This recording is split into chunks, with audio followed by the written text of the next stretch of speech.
예, 뭐 그런 분 안 계시겠지만 부활절 지났는데 왜 안 뗐을까? 작년에도 말씀드렸지만 주님이 부활하신 이후에 언제까지 이 땅에 계셨죠? 성경에 오순절 열흘 전까지, 그죠? 그러니까 오순절이 성령님이 있으니까 이제 신약 시대는 성령 강림절 그러는데 성령 강림절 열흘 전까지 이 땅에 계셨다라는 거예요. 여기 그냥 붙여놓고요. 주님이 이 땅에 계실 때까지. 그래서 성령 강림절 열흘 전이니까 성령 강림절 일주일 전에 떼면 되겠죠?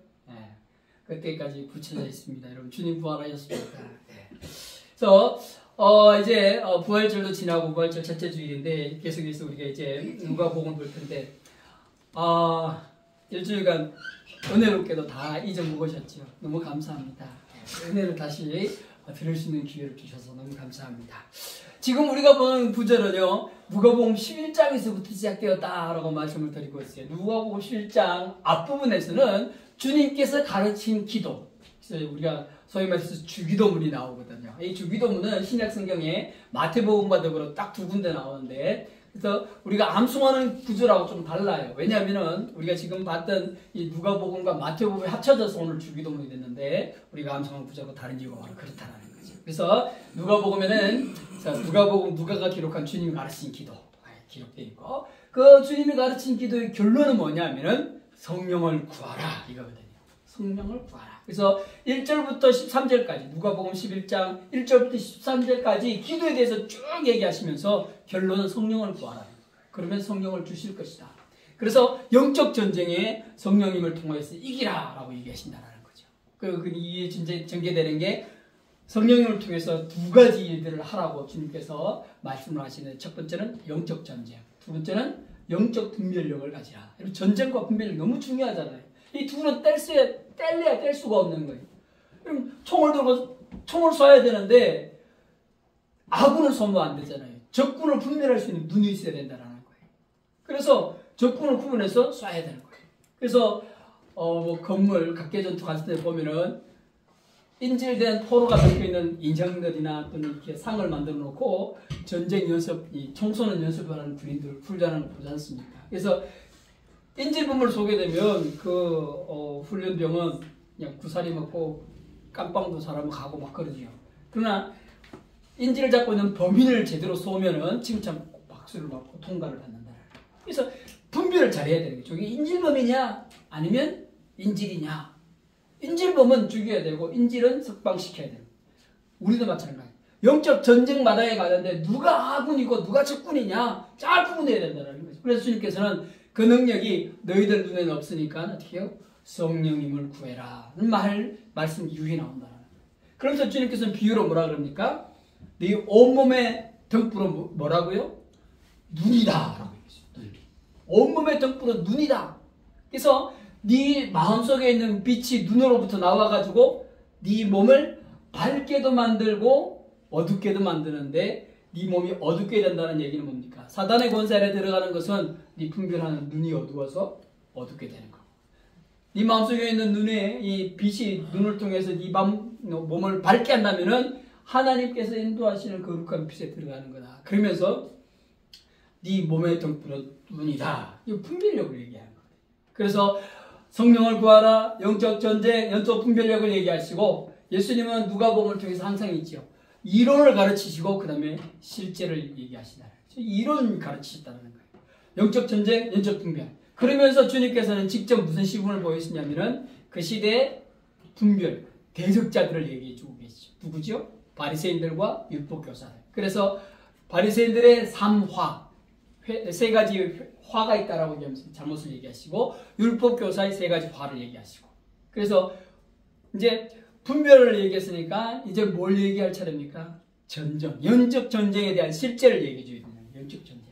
그래서 12장 우리가 지난주에 봤듯이 영적 전쟁 실제가 뭡니까? 당국자들 앞에 니들 끌려갈 텐데 절대로 배교하지 마라. 배교하지 마라. 그리고 당국자들 앞에서 신문할 텐데 뭘 대답할지 두려워하지 마라. 성령님께서 그때 그 시에 너에게 할 말을 주시리라. 그러면서 어떻게 해요? 두려워하지 마라. 두려워할 자를 두려워하라. 몸을 죽이는 것에 더하지 못하는 자들을 두려워하지 말고 몸을 죽일 뿐만 아니라 그 영혼을 지옥불에 던져 넣는 하나님을 두려워해라.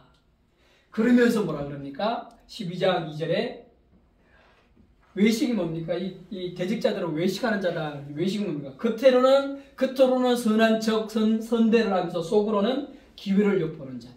그래서 되게 12장 2절에 그렇게 얘기하죠. 속의 마음은 품에 품은 것이 드러나지 않음이 없다. 그러면서 외식하는 바리새인들의 영적 대상자다라는 것을 분명히 얘기해주고 있다는 거예요.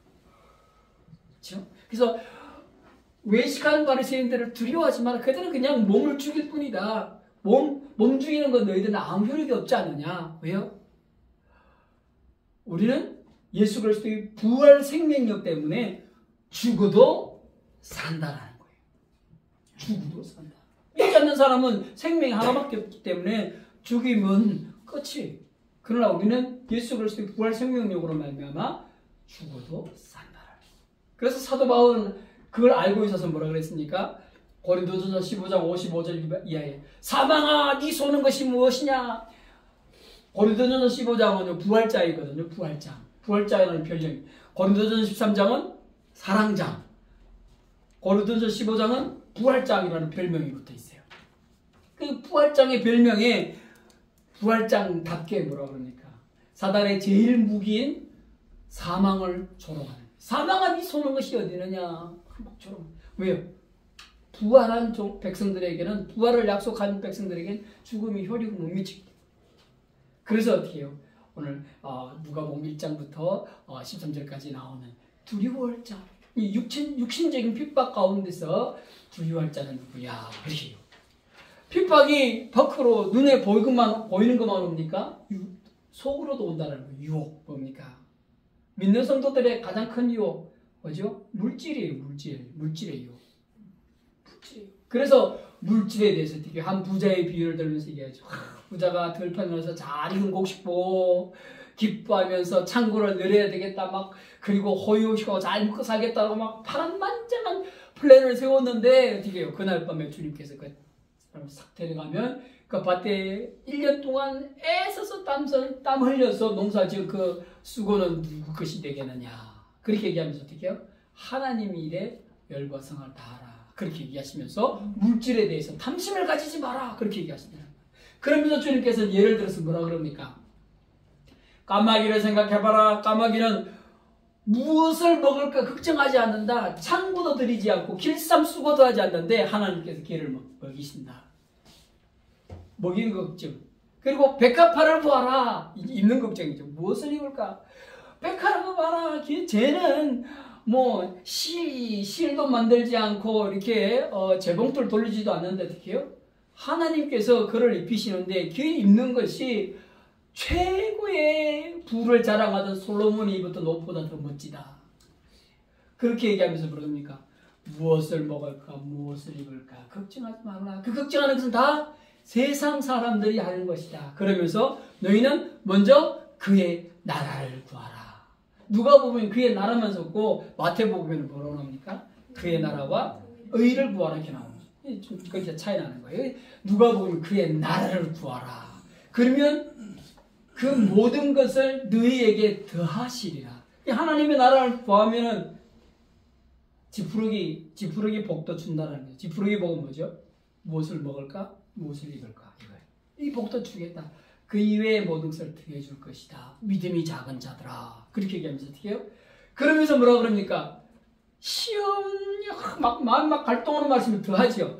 네가 가진 것 정말 무엇을 먹을까 무엇을 입을까 걱정하는 제자들에게 너희들에게 있는 것마저도 팔아서 천국의 배낭을 만들라. 그렇게 얘기해요. 제자들이 가진 것을 팔아서 천국의 배낭을 어떻게 만들죠? 자비를 베풀면서 자선을 행하면서 천국의 배낭을 만들라. 여러분 그 배낭을 뭐라고 얘기하고 있습니까? 그 배낭은 담이 없는 보물이다. 이렇게. 여러분 배낭이 보물이라고 얘기하는 거예요. 누가는요. 배낭이 어떻게 보물이죠? 보물은 어떤 것이요? 금, 은, 보화, 다이아몬드 이런 것이 보화잖아요. 기독교식으로 얘기하면 하나님의 은혜, 생명 이런 것이 보화잖아요. 보물이잖아요. 그런데 33절에 구체적으로 저를 얘기할게요. 너희 소유를 팔아 구제하여 낡아지지 아니하는 배낭.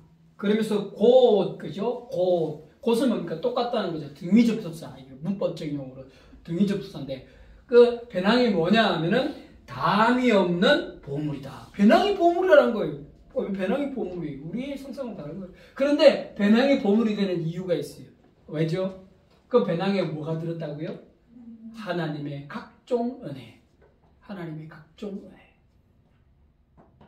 그래서 그게 배낭 자체가 보물이 되는 거예요. 그 안에 드는 보물이 아니라 그건 하나님의 은혜죠. 은혜. 그래서 인간이 준비해야 될 것은 뭡니까? 담이 없는 배낭이에요. 그러면서 제자들을 다 시험에 빠지고 가뜩이나 뭘 먹을까 뭘 입을까 걱정하는데 예수님 따라다니면서 부자였던 세리 마태도 선주였던 베드로, 안드레, 야고보, 요한도 다 그냥 빌빌거리며 돌아다니면서 막 무엇을 먹을까 무엇을 입을까 걱정하고, 심지어 주님은 아침에 시장에 가셔가지고 무화과 나무 밑에 스디금 무화과 한번 먹어보자 라고 가기까지 하시는 그 쫄쫄 굶는 마당에서, 심지어는 어떻게 이 말은요, 유대인들이 최후에 가지고 있는 재산을 뭘로 여기냐면 유대인들 구약 때부터 외투예요. 겉옷이요. 이 겉옷은요, 야간에 잘 때는 담요로 썼어요. 낮에는 그냥 그 외투예요. 잘 때는 이불이 되는 거예요. 이불. 이것을 벗어서 자비를 하러 자신을 베풀라. 그러면 뭐가 생긴다고요? 하늘에 담이 없는 보물 배낭이 생긴다. 배낭을 하나님께서 하늘에 있는 보물을 그냥 이 배낭을 빈 채로 놔두시겠습니까? 자신의 명령에 사명에 충실한 자들에게 막 각종 하나님의 은혜를 그 배낭에 채워주신다.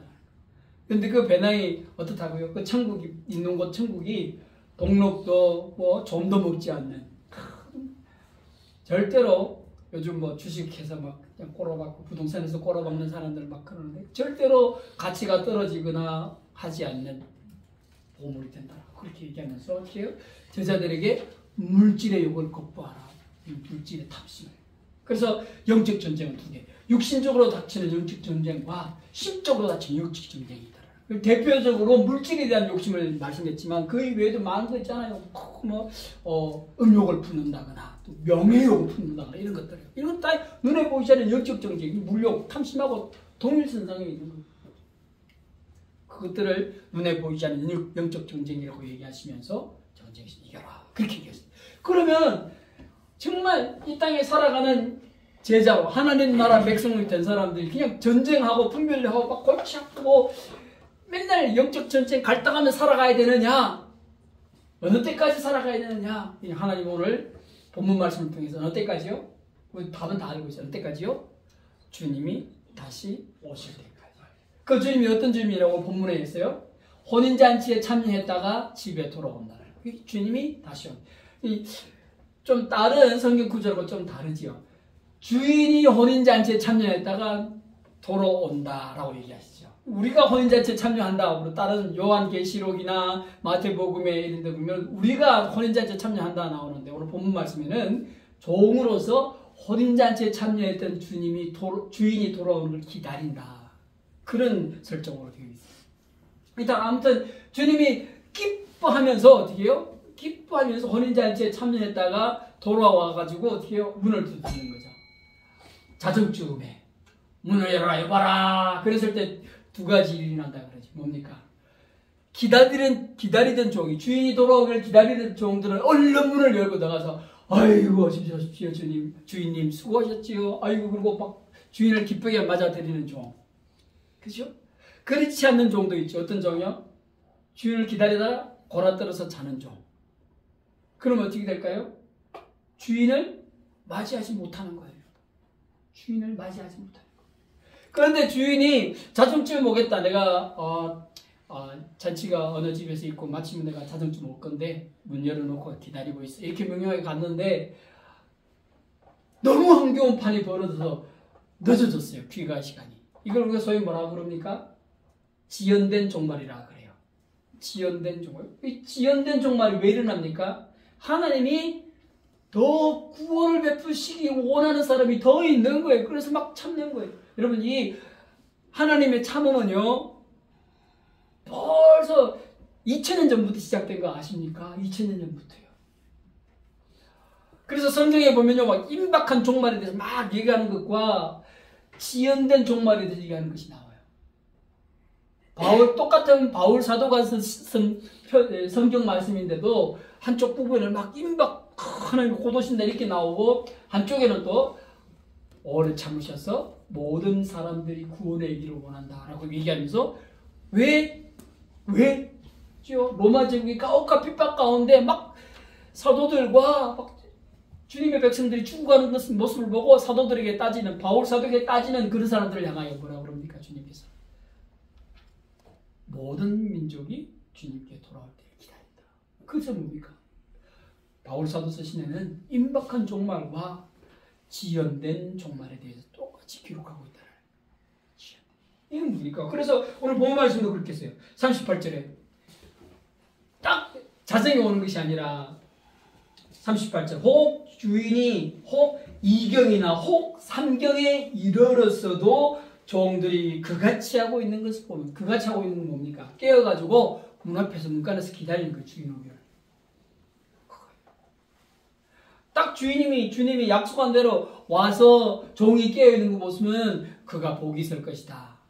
혹 그러면 38절에 지연된 종말에 대해서 얘기를 하는 거예요. 혹 주인이 자성이 오는 것이 아니라 이경, 혹 삼경에 오더라도 종들이 깨어있으면 어떤 복이 있다고요?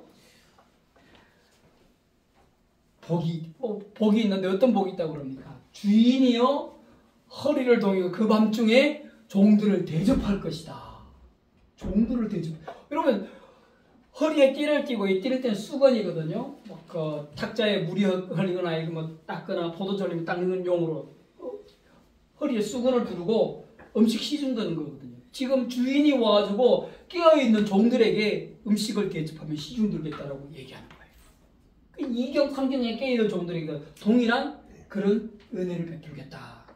그렇죠? 우리가 37절 주인이 와서 깨어있는 것을 보면, 이거요 자정에 왔을 때 깨어있을 때나 이경에, 삼경에 왔을 때 깨어있는 종들과 똑같아요. 똑같게 대접하시는데 그 종들은 복이 있으리라. 내가 진실로 너희에게 이르노니 주인이 띠를 띠고, 주인이 띠를 띠고, 종이 띠를 띠는 게 아니라 주인이 수건을 가지고 그 종들을 자리에 앉히고, 자리에 앉는 사람은 주인이 자리에 앉아요.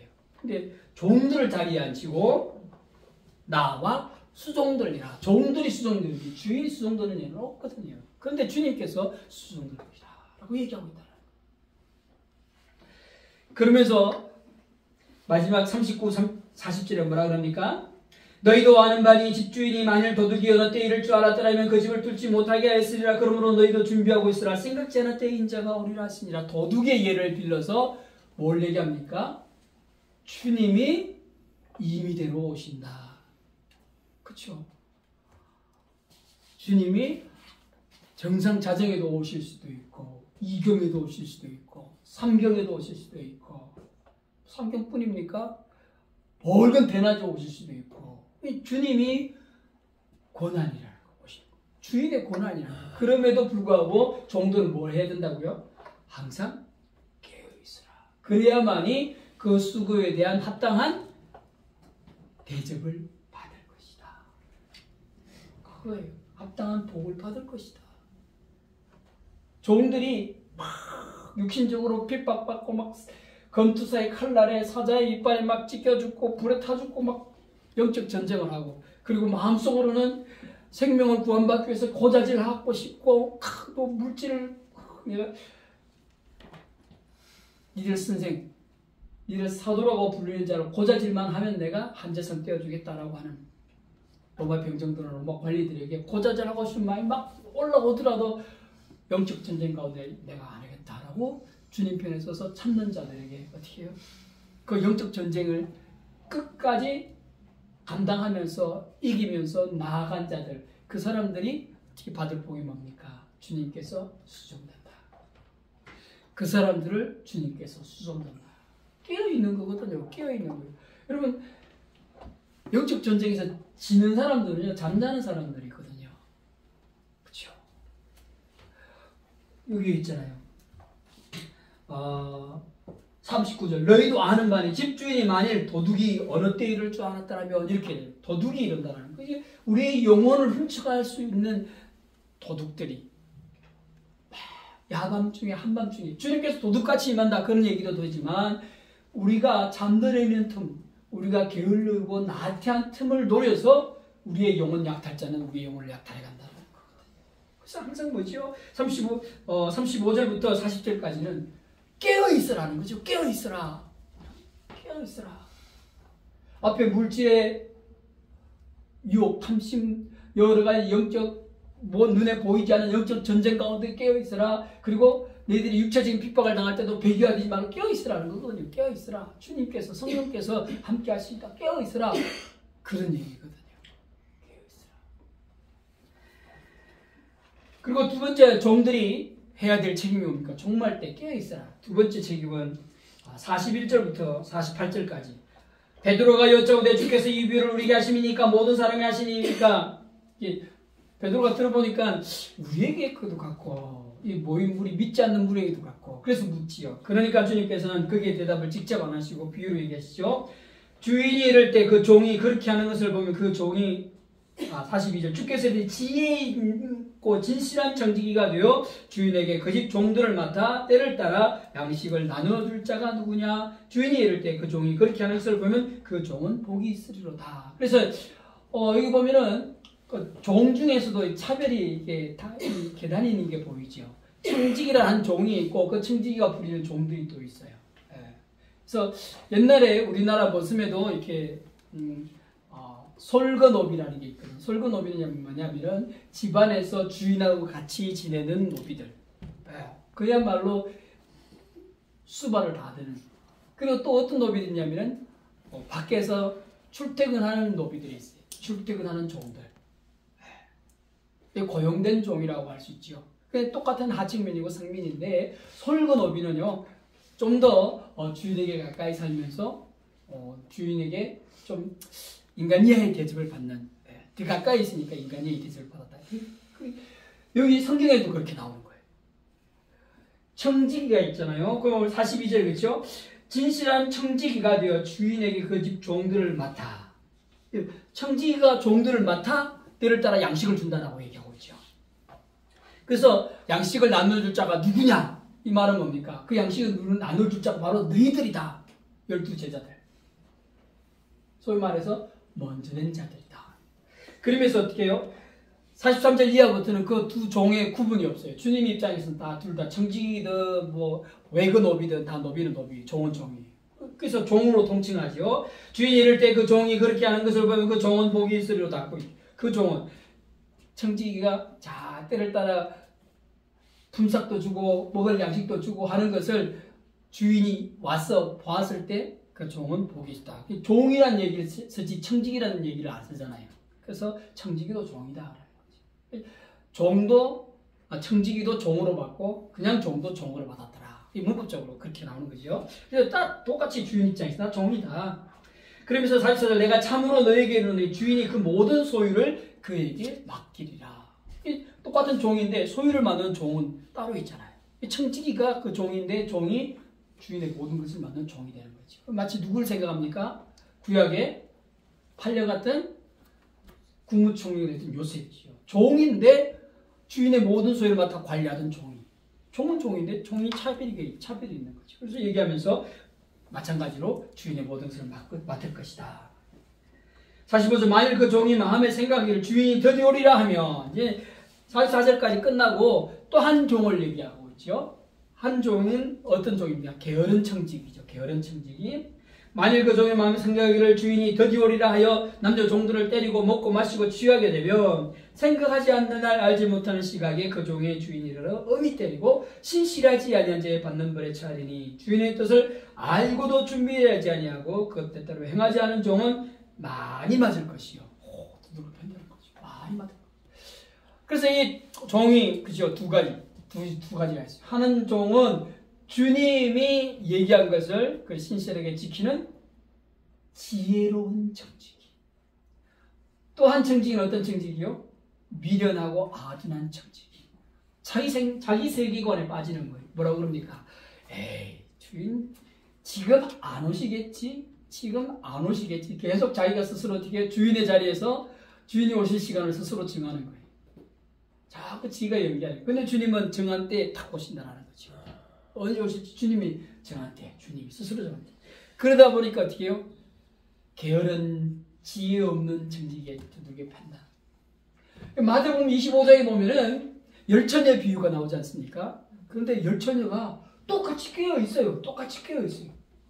그렇죠? 똑같이 깨어 있는데 다섯 처녀 구분돼요. 한 다섯 처녀는 부지런하여서 램프도 점검해서 기름 모자라는구나. 가서 채워야 되겠다. 그래서 램프 점검하고 기름도 채우는 작업까지 했고 똑같이 깨어있는 다섯 처녀인데 게으르고 어리석어서 그냥 램프만 달랑 들고 기다리는 게 점검은 안 하는 거예요. 속이 비었는지 가득 찼는지 심지는 제대로 되어 있는지 아무 점검만 하고 그냥 램프만 들고 우두커니 서 있는 거예요.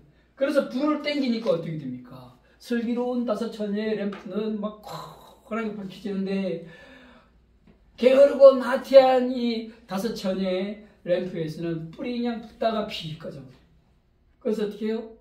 주님이 게으른 다섯 처녀는 어딘가 쫓아내버린다. 마태복음 15장 그렇게.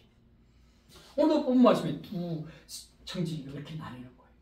부지런하고 깨어있고 준비한 청지기. 언제 오든지 맞을 준비가 되어 있는 청지기는 주님을 정시에 정확하게 만난다. 그러나 나태하고 게을러서 어떻게 해요? 스스로 주님 오실 때를 정해놓고 띵까띵까 놀고 취하고. 여기 본문의 말씀을 어떻게 합니까? 생각지 않을 45절 만일 그 종이 마음 생각을 주인이 더디오리라 하여 남녀 종들을 때리고 먹고 마시고 취하게 되면, 남녀 종들은 자기 밑에 있는 종들이죠. 똑같은 주님의 종이지만 차별이 하게 되면 주인이 와서 때린다. 왜? 자기도 자기 아래 종들을 때렸으니까 주님께서 와서 때리겠다. 저는 48절에 보면서 개인적으로 많은 위로를 받습니다. 알지 못하고 맞을 일을 행한 종은 적게 맞으리라. 무릇 많이 받은 자에게는 많이 요구할 것이요 많이 맡은 자에게는 많이 달라 할 것이다. 주님께서는 우리 주원의 교회에 조금만 자하게 주셔가지고 조금만 찾으실 것 같아가지고 이런 말씀. 저 큰 교회 목사님들 주님께서 야 내가 많이 줬잖아 이렇게 하실 때 어떻게 감당할지 모르겠습니다. 예, 스스로 자위하는 건지 모르겠지만 그렇습니다. 그래서 여러분 35절부터 48절까지는 종들이 영적 전쟁과 영적 분별력을 가지고 있으면서 길러야 될 품성. 두 번째 35절부터 40절까지는 뭘 얘기했습니까? 무조건 깨어 있어라. 무조건 깨어 있어라. 무조건 깨어 있어라. 그리고 41절부터 48절까지는 어떤 종이요? 깨어 있는 종이고 41절부터 48절까지는 지혜로운 종이 되어라. 지혜로운 종. 지혜로운 종. 근데 지혜로운 종 오늘 보면은 거꾸로 말씀하시죠. 이 지혜로운 종 보면은 스스로 생각을 했어요. 생각을 잘하고 머리 굴리는 사람이 지혜롭잖아요. 그런데 머리 굴리는 사람이 어리석다고 나와 있어요. 그렇죠? 야 주님께서 그 잔치자리 갔다가 한잔 하시고 뭐 이렇게 어울리다 보면 늦게 오실 것이다 스스로 판단하냐. 머리 굴려서 스스로 잘났다고 생각하는 종이 그따위로 이치를 한다는 거죠. 그건 어떻게 합니까? 자기 있는 종들을 막 밑에 있는 종들을 막 부리고 때리고 먹고 마시고 취했다가 널브러졌다가 주님을 만난다는 거예요. 그 스스로 지혜 있다고 하나 사실은 어리석은 자로다. 그러나 가장 지혜로운 자는 뭡니까? 무던하고 또 그냥 고지식하고 완고해 보이는 종이 진짜 지혜로운 자다. 시키면 시키는 대로 고지것돌하는 종이 지혜로운 자다라고 오늘 주님께서 얘기합니다. 주님께서는 오늘 우리에게 그걸 원하신다. 항상 깨어있어라 지혜로운 종이 되라. 항상 깨어있어라 지혜로운 종이 되라. 여러분 그러면서요 아주 중요한 말씀을 또 합니다. 49절부터 53절 말씀까지. 깨어있고 지혜로운 종이 될 이유가 뭡니까? 주님께서 이 땅에 전쟁을 하실 거니까. 여러분 전쟁 그러면 아주 나쁜 사람이 일으키고 욕심 많은 사람이 일으키는 건데 오늘 주님께서는 49절부터 53절 말씀에서 내가 전쟁을 일으킨다. 그래서 앞에 얘기했다. 깨어있어야 되고 지혜롭게 분별해야 된다. 전쟁 얘기를 할까요? 49절. 내가 불을 땅에 던지러 왔으니 이 불이 이미 붙었으면 내가 무엇을 원하니? 불을 전쟁 좀 영적으로 가면 성령님 이렇게 얘기하죠. 성령님이 이 땅 가운데 막 쏟아 부어주어서 성령님이 이 땅 가운데서 모든 자들에게 타오르게 하시기를 원하신다는 모든 자에게 성령이 타오르기를 원하신다. 그 불을 던지러 왔다라는 거죠. 전쟁 내가 받을 나는 그게 성령님 역사하기를 원하는데 어떻게 해요? 나는 받을 세례가 뭡니까? 고난의 잔, 죽음의 세례 이거거든요. 있으니 그것이 이루어지기까지 나의 답답함이 어떠하겠느냐. 내가 할 길이 남아서 내가 그에 직접 뛰어들지 못하니까 사명이 있는 거예요. 예수님은 십자가 질 사명이 있는데 지금 불을 던져가지고 불이 온 열방에 태워지기를 원하는데 그 전에 뭐가 필요합니까? 대속주로 구세의 주로 세워질 예수님의 사역이 있다라는 거예요. 그러니까 먼저 앞길을 내다보고 온 열방에 불까지 던지고 싶은데 답답하죠. 걸어갈 길이 있다. 그리고 죽고 난 다음에 성천될 일이 그 사명에 있는 거예요. 그렇게 답답하다 그렇게 얘기하시죠. 답답하면 어떻게 하겠느냐. 그러면서 51절 내가 세상에 화평을 주러 온 줄로 아느냐. 내가 너희에게 이르노니 아니라 도리어 분쟁하게 하려 함이로다. 이 전쟁인 거예요. 영적 전쟁을 선포하러 오신 거라는 거예요. 불 붙이는 것도 마찬가지. 지금 불 그러니까 막 솟아치는 요즘 엄청난 상품도 경보가 해가지고. 그런데 주님께서 불 붙이러 오신 거예요. 무슨 전쟁의 불, 성령의 불을 붙이러 오신 거예요. 성령의 불을 붙이러 오신 거예요. 그래서 어떻게요? 화평을 주러 온 줄로 생각하지 마라. 그때 또 말씀을 읽으면서 또 우리 가족을 생각하는 말씀을 또 하더라고요. 52절 이후에 한 집에 5사람이 있어. 우리 집이 5사람이거든요. 한 집에 5사람이 있어 분쟁하되 셋이 둘과 둘이 셋과 하리니. 그렇군요. 우리가 둘과 셋으로 나눠져 있거든요.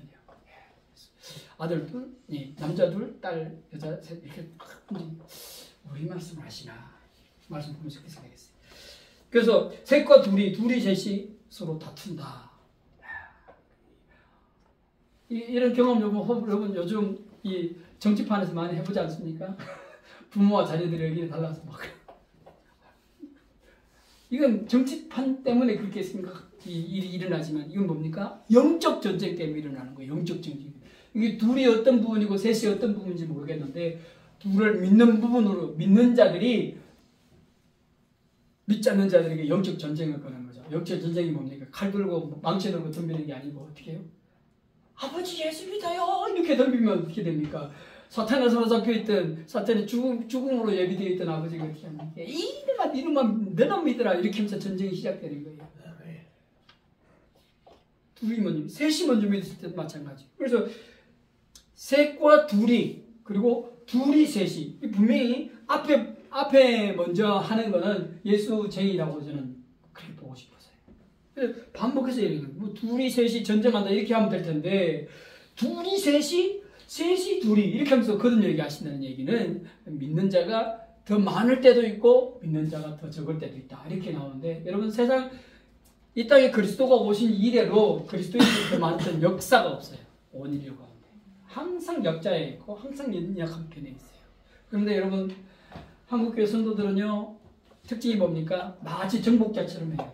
이제 우리가 온 이 한국을 영적 성시화 했으니까 마치 그렇게 삶을 살아가요. 더 이상 복음을 증거 안 하려고 그런 느낌을 받고요. 막 그럴 때가 많아요.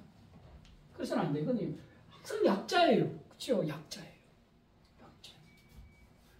그래서 예수님께서 영적 전쟁을 일으키신다.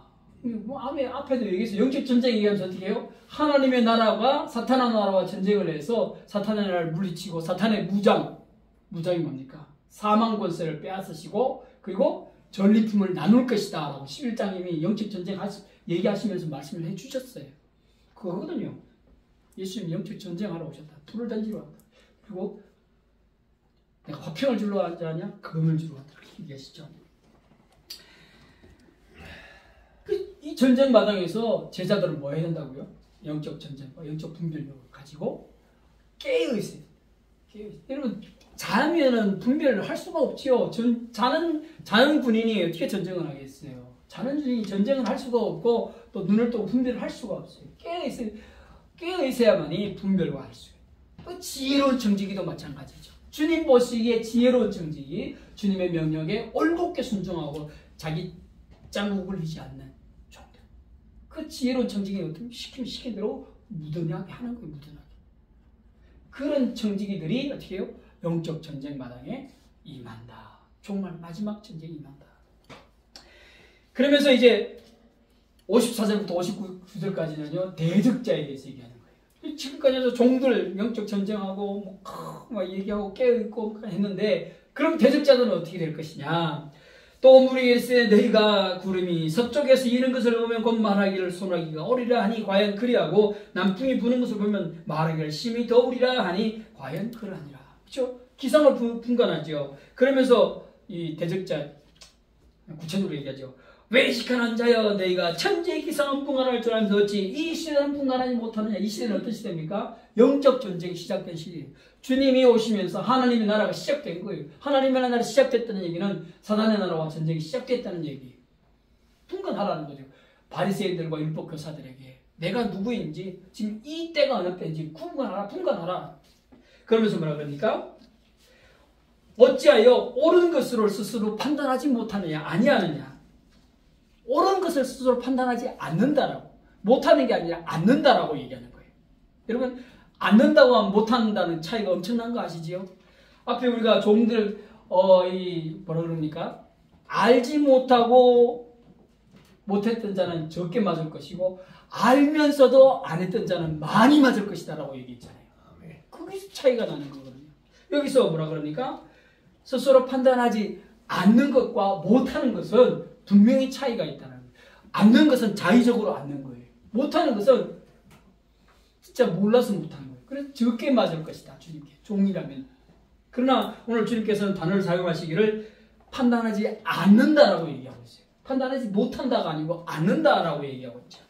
그래서 외식하는 자가 바리새인들이요. 너희들은 천지기상은 구분하지만 지금 이때가 혹은 내가 누군지 너희들은 왜 판단하지 않느냐, 구분하지 않느냐, 그렇게 얘기하고 있다. 그러면서 어떻게 합니까? 58절. 네가 너를 고발하는 자. 그러면 네가는, 그렇죠? 네가는 외식하는 자 바리새인이고 고발하는 자는 누굴까요? 외식하는 자에게 피해받은 백성들, 제자들, 그리고 더 나아가서 성령님까지. 그 고발한 자와 함께 법관에 갔을 때, 법관은 누굴까요? 심판주, 최고의 심판주에게 갔을 때 길에서 화해하기를 힘써라. 뭡니까? 심판주가 주 앞에 가기 전에 화해해라. 여러분, 우리가 교통사고 나면 뭡니까?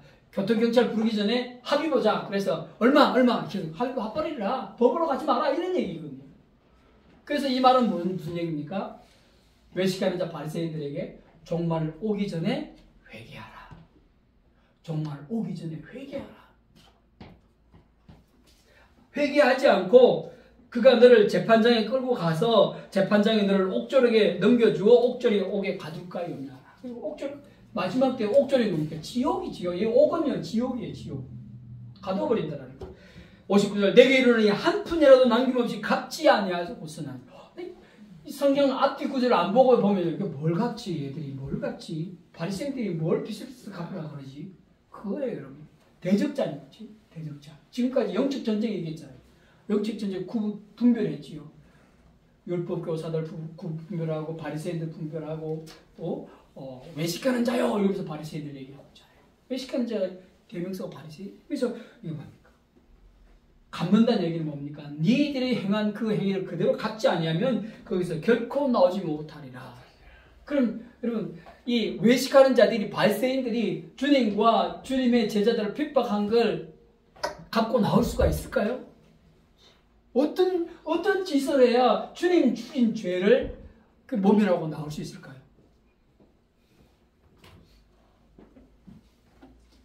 한마디로 얘기해서는 결코 못 나온다 그런 얘기. 그래서 사도 바울이 이 로마서 12장 이하에 이 돌감람나무, 청감나무 얘기하면서 마지막에 의견들이 구원을 얻으리라 이 얘기한 건 사도 바울이 동족을 불쌍히 여긴 마음 때문에 그럴까?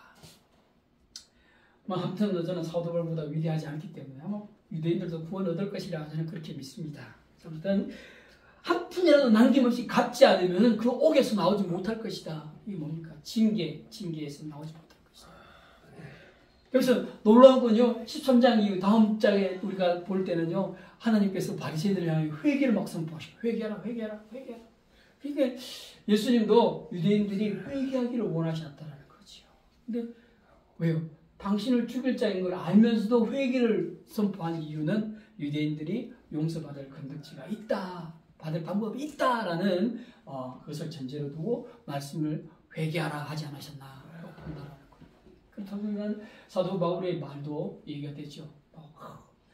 모든 주님의 백성들, 열방 가운데 있는 주님의 백성들, 예정자들 다 구원받고 복받는 그 모습을 유대인들이 보고 시기 질투나서 그들도 예수께 돌아오고 구원을 할 것이다.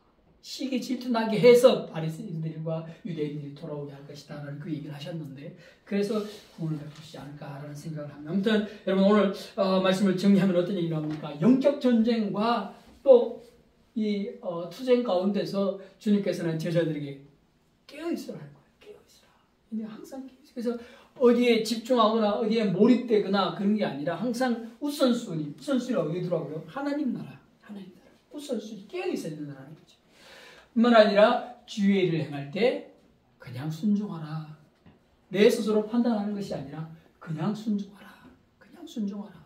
내가 밤에 오겠다 그러면은 그 밤이 자정이든지 1경이든지 2경이든지 3경이든지 밤에 오겠다 무조건 밤에 깨어있으라.